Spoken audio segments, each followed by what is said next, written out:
अच्छा बैरिस्टर साहब, मैं आपकी तरफ आना चाहती हूँ। सोलो फ्लाइट के हवाले से जो भी इमरान याकूब साहब ने बात की कि पीटीआई अक्सर सोलो फ्लाइट ही लेती है, लेकिन इस बार मौलाना फजल रहमान साहब के साथ फ्लाइट लेना चाहती है पीटीआई। तो पीटीआई को तो नून लीग पार्टी नहीं समझती, सीरियस नहीं लेती है, लेकिन बहरहाल मौलाना साहब को तो हुकूमत सीरियस लेती होगी, क्योंकि पीडीएम इत्तेहाद जो इसको लीड मौलाना साहब ने किया था जब इन लोगों की हुकूमत आई थी और एक चलती हुकूमत चली गई थी तहरीकी अदम एतमाद के नतीजे में, जिसको फिर रजीम चेंज कहा गया बाद में खान साहब की जानिब से। तो अब आपको क्या लगता है कि ग्रैंड अपोजिशन अलायंस अगर बन जाता है, किस हद तक एक कारआमद साबित होगा? और साथ ही ये कि मौलाना साहब 11th आवर पर दूसरी तरफ भी जा सकते हैं, क्योंकि नवाज शरीफ साहब से भी उनके अच्छे ताल्लुकात हैं, जरदारी साहब से भी उनको मना भी लिया जा सकता है। देखिए, मैं इमरान याकूब साहब की बात से बिल्कुल डिसएग्री नहीं करता। मैं उनकी बात से एग्री करता हूँ कि इसके अंदर एक नेचुरल अलायंस का मसला है। पाकिस्तान तहरीक इंसाफ और मौलाना फजल रहमान साहब नेचुरल एलाइज नहीं हैं। वो एक ही टेरिटरी के अंदर कम्पीट भी करते हैं। वो आपस में उनके सपोर्टर्स की बहुत सी खलिशें रही हैं, तो वो नेचुरल अलायंस नहीं है। दूसरी बात ये कि मौलाना साहब एक रिलीजियस पार्टी हैं। इमरान खान साहब का नैरेटिव जैसा भी हो, वो एक रिलीजियस पार्टी नहीं है, तो एक नेचुरल अलायंस की बात नहीं लगती। लेकिन सबसे पहली मैं इसमें ये गुजारिश करूं कि इसका माहौल कैसे बनता हुआ दिखाई दे रहा है प्रसाद जी? मैं इसमें गुजारिश करूं कि जी सबसे पहले तो इस वक्त कोई भी चीज़ नेचुरल अलायंस नहीं है। क्या नून लीग पीपल्स पार्टी के अलायंस नेचुरल अलायंस है? तो बिल्कुल नहीं है। क्या पीपल्स पार्टी की एमक्यूएम के अलायंस नेचुरल है? तो बिल्कुल नहीं है।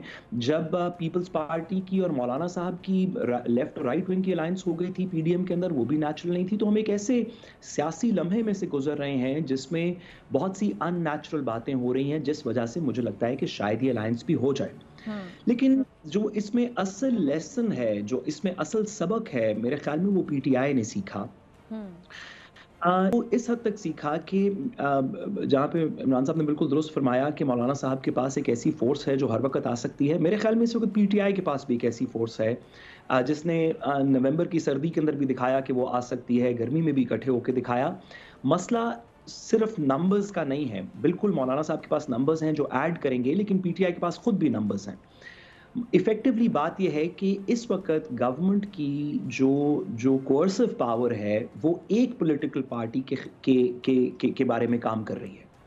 अगर किसी भी इस प्रोटेस्ट में लेट्स से 26 नवंबर की रात एक की जगह 7 पॉलिटिकल पार्टीज होती, यानी कि अगले दिन सुबह शिकायत करने वाले 7 या 8 मुख्तलिफ पॉलिटिकल लीडर्स होते जिनकी अपनी अपनी मुख्तलिफ जमातें हैं, जिनके अपने अपने कंस्टिट्यूंसीज हैं, अपने अपने पावर सेंटर्स हैं, तो मेरे ख्याल में हुकूमत के ऊपर बहुत ज़्यादा प्रेशर होता कंपेयर टू कि एक पॉलिटिकल जमात जो वैसे भी ज़ेर अताब है आजकल, उस अकेले ने कंप्लेन किया। तो मेरे ख्याल में इसमें पॉलिटिकल मैच्योरिटी है।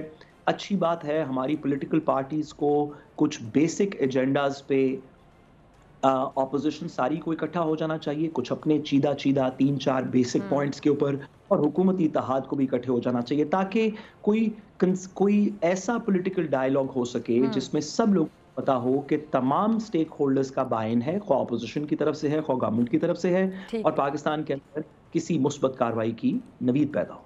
ठीक है जी। सब्सक्राइब करें और बेल दबाएं ताकि कोई खबर रह न जाए।